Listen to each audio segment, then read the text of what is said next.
Good morning, everyone. Welcome. My name is Menachem, creditor. It's my honor to serve as scholar in residence and rabbi for UJA Federation of New York. I'm here with my dear friend Betsy Stone, who you're going to hear some great wisdom from in a moment. If she starts singing, I'm going to be the happiest guy, but she told me she's not going to. We've been coming to you live since March 18th, 2020. Today it is Monday, August 24th, 2026. That's 6.5 years of Torah every single weekday morning with friends like Kathleen and Susie, And Arlene. Arlene, who's a dear friend of mine. Oh, see? Arlene, look, this is a Hi. reunion for you. Ronnie and Jonathan, Scott, good to see you. Carl, sending love. Rosa, sending love to you in Malta. Nice to see you. Jack, welcome. I get to do this every morning. You're a lucky man. Yeah, it's the in coolest. so many ways. It's the coolest thing. So in a moment, we're going to start with the bracha. We're going to share what I think is going to be a very rich conversation. I kind of last minute asked Betsy to join me because we're here for a conference about care and trauma, which she is an expert at helping people with and through. But what a gift it is to see all of you and to share a beloved friend and to learn together. So let's take a breath. Sorry I didn't greet everybody. You greeted a lot. I try. All right. If this isn't in tune, you watch Betsy's face. She'll know. Okay. Let's take a breath, sing a bracha. What's in tune? I've heard better tuning. Just for that, you should sing. I'll mouth.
I did sing. I was going to say, for the record, I heard your voice and I heard how the tuning could have been better. So you were right.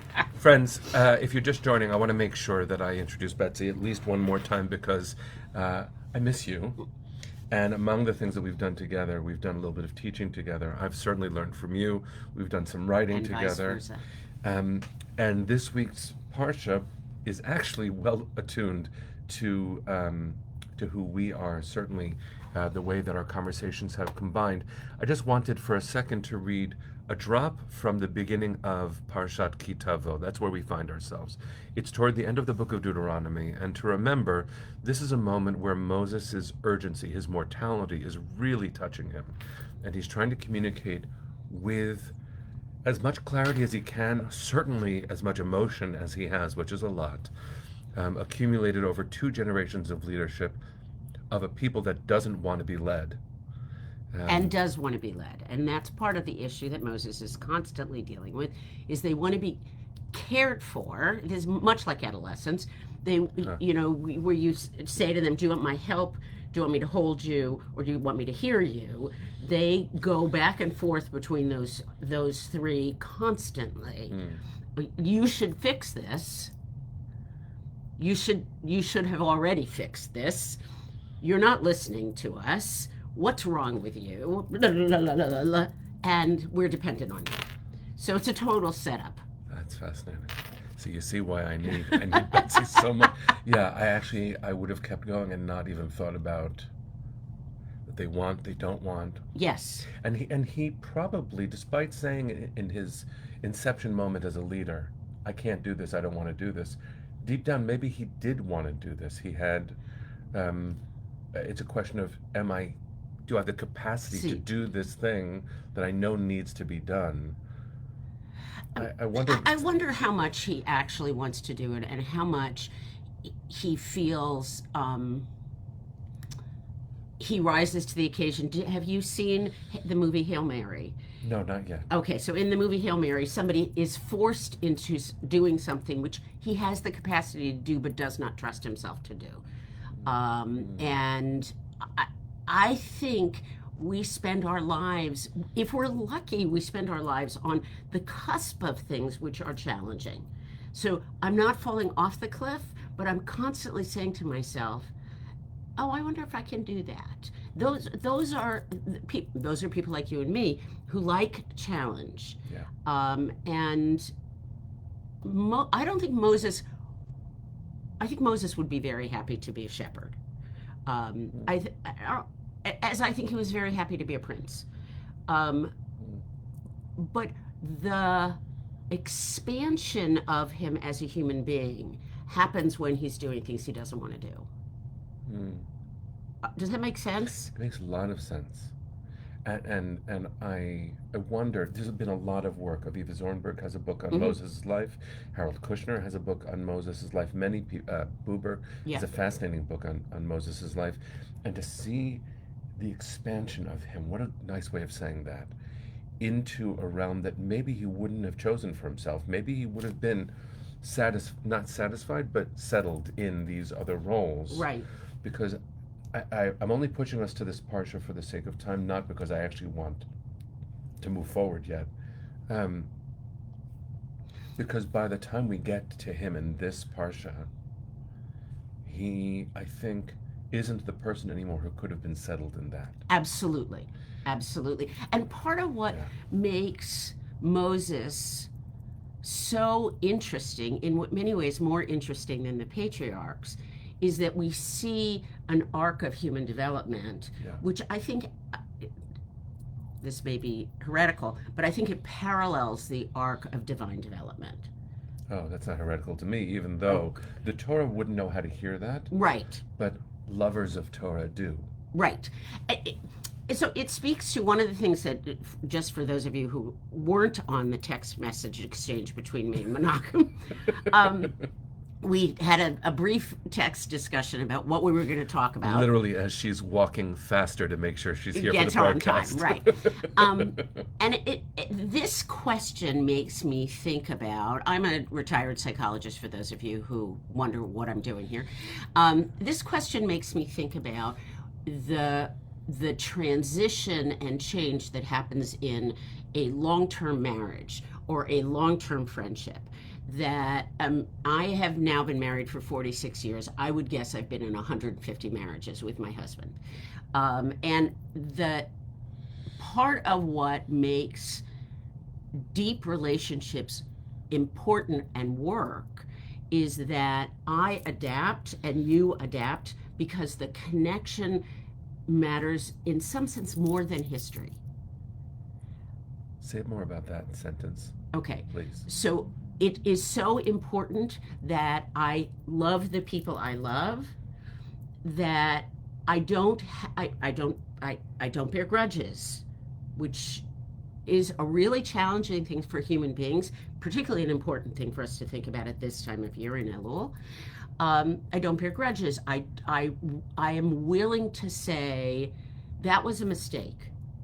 I'm not going to do that again. The relationship adapts to the people's adaptation, and the people adapt to the relationship's adaptation.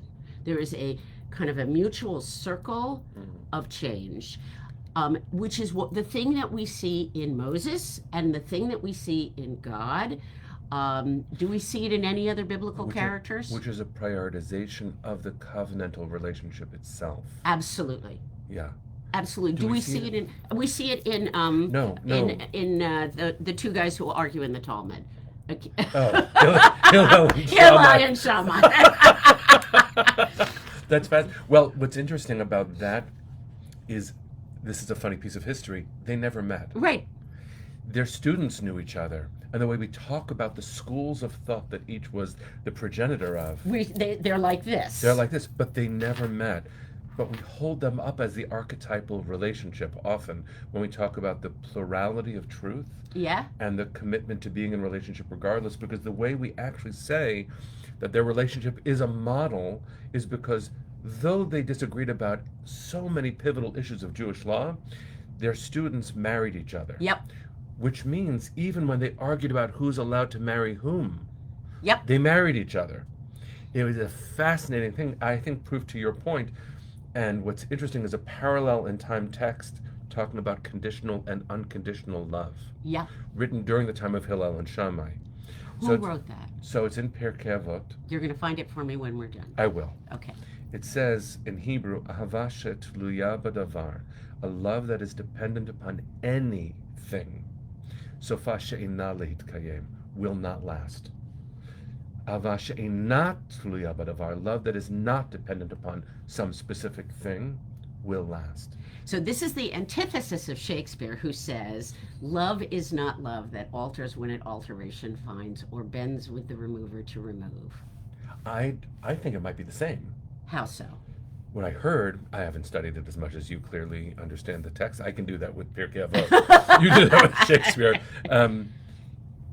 Love is not love That alters when it alteration finds. That love is not love that adapts.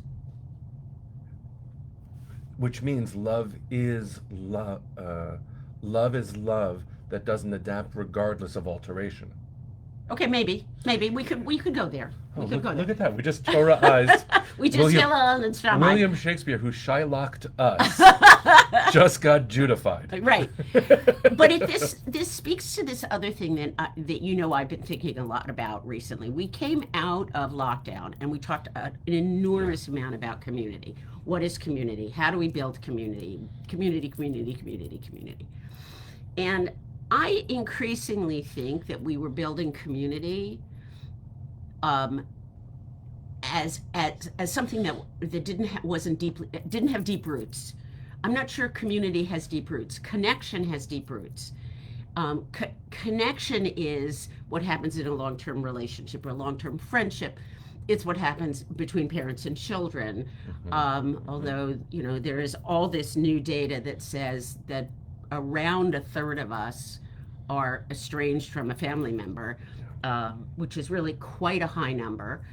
But the idea that we built community without really emphasizing the power and importance of deeper rooted connection between individuals, because that doesn't happen in community, that happens in conversation. But in our world, and to your point, I worry, this is not coming from expertise, it's probably coming from more personal experience even than my communal work. I worry that conversations don't happen without the pressures of community and without the pressures of family. And that's not always healthy. I'm not actually advocating I wouldn't argue with that. Yeah, because I worry, along with what I think people are starting to call the epidemic of alienation and estrangement. Which follows the epidemic of loneliness. Exactly.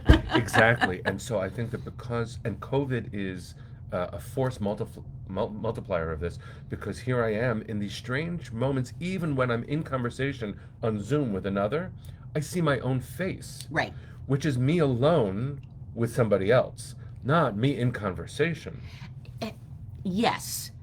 And to make connection happens in incremental moments.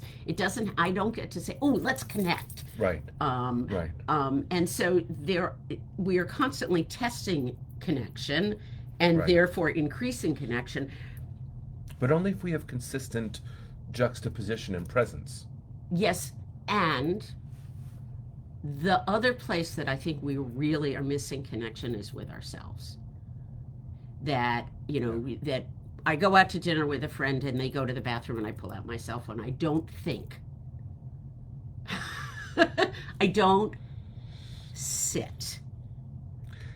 All right, so let me push us into applying just a drop of this to these are the questions at hand, but to the text that holds us as we grow.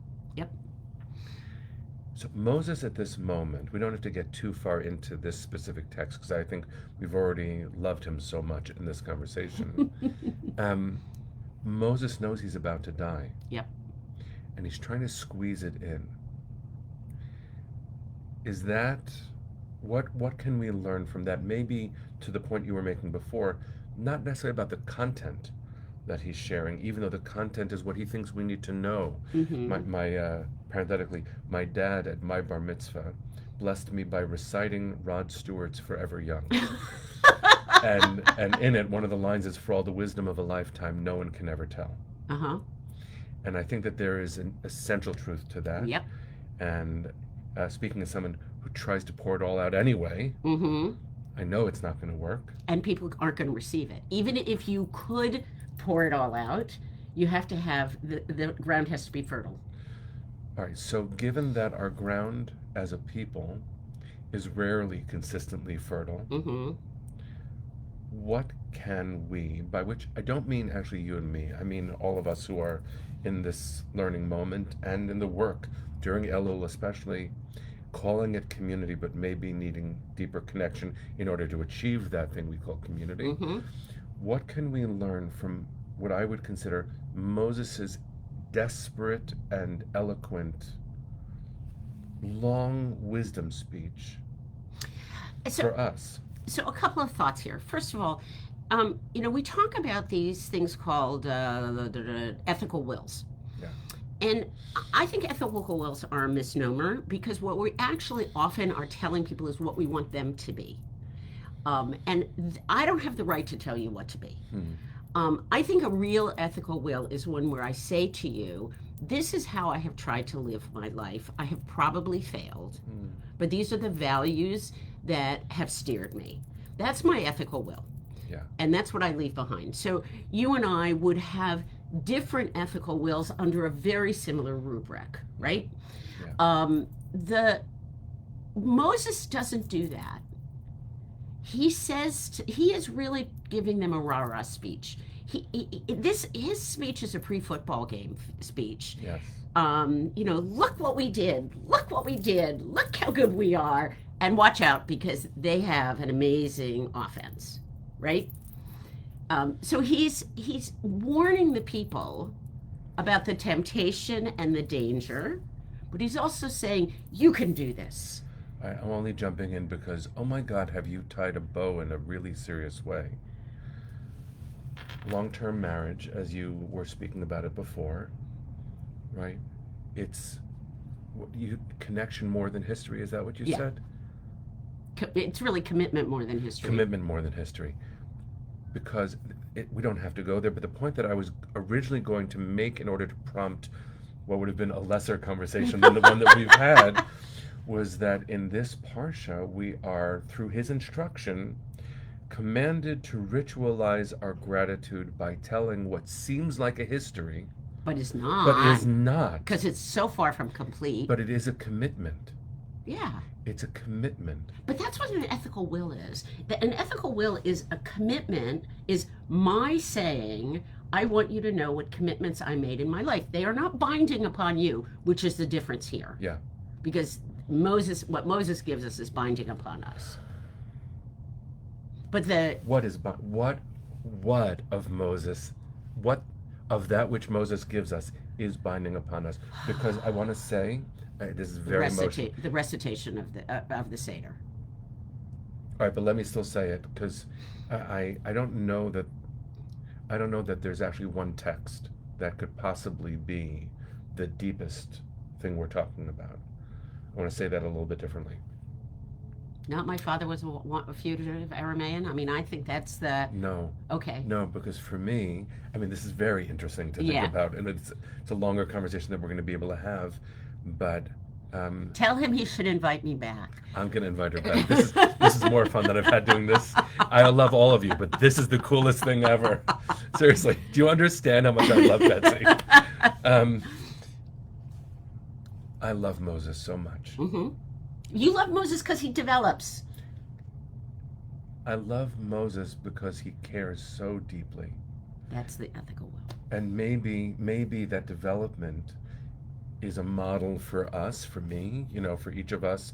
Not that we have to do it the way he did it, but we should continue to grow and to see the possibilities of our whole self expanding through time, because ultimately, if he would have been settled as a prince, he was not a servant prince. That's not the model that he was. A shepherd is a servant, maybe not of community, but a community of sheep, Yep. and for the sake of community. But what he ended up doing, and I find this as speaking very personally, as a model, is he gave of himself so emphatically that, especially in the rabbinic conception of him accepting his fate, he's told, you're not going to see the fulfillment of your life's mission. And he fights against it, and then sets his mind to appointing his successor and saying, maybe in what is truly an ethical will, this is who I've been.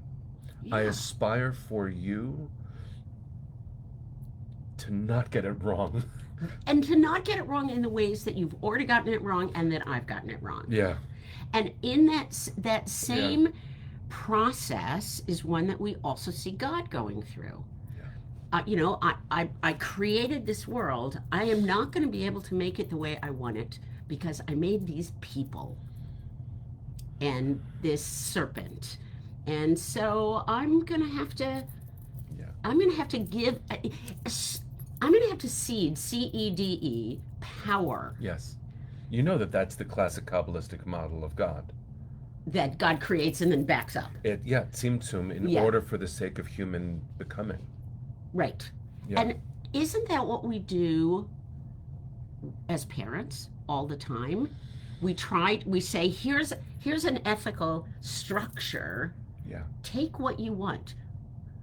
And then we say, no, don't take that. Right. I was going to say, I thought you were going to describe us as much better than I. Like, I aspire to doing what you just, the first part of what you just said. No, but you do. You present the ethical structure. I appreciate it. I'm not fishing. What I'm saying is that last part of it is so present for me. Right. It's not, here's a menu of what's good, pick what you'd like. I actually feel in the deep, honest part of me, be just like me. Yeah.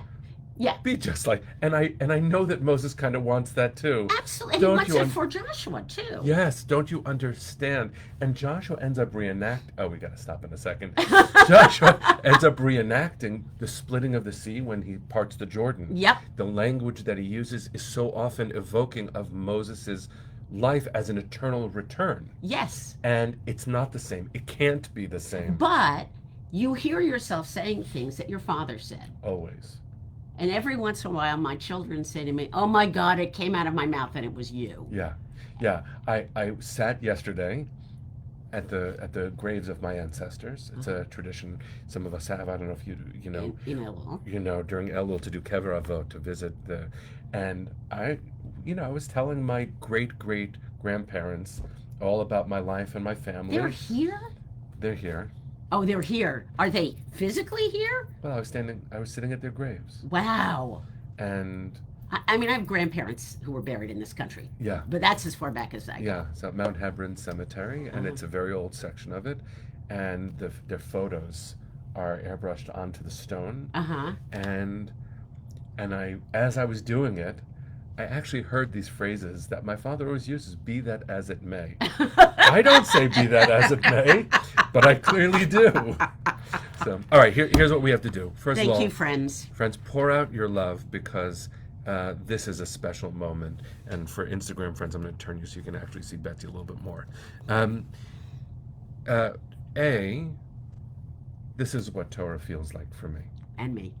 This is the depth of learning, which is really having a conversation deeply committed to each other, allowing the text to live and treating it with reverence, and also saying, yeah, but. Right. All right. So the other thing is find her book.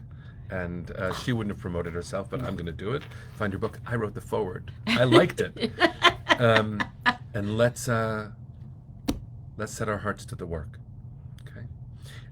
We always end by singing Hatikva, so I'm going to invite you all, friends, send your heart to the east. Let's sing. Kolon baleva penima nefesh Yehudi homia ולפתי מזרח קדימה, עין לציון צופיה. עוד לא עבדה תקוותנו, התקווה בת שנות 2000, להיות עם חופשי בארצנו, ארץ ציון וירושלים. להיות עם חופשי בארצנו, ארץ ציון וירושלים. Friends, some of you asked me to repeat. Betsy Stone has been my friend and my guest, is my friend, has been my guest. I'll come back. Her book is Refuah Shlema. Which is published by Amazon, but it's old. It's about things I wrote during the pandemic. Yeah. That was, and I'll come back and talk about the pandemic and its lasting impact on us and on our children, which I think is actually very important. Yeah. All right, so stay tuned. Please, God, we'll have that opportunity soon. See you tomorrow, everybody. Have a really good day. Bye. Bye.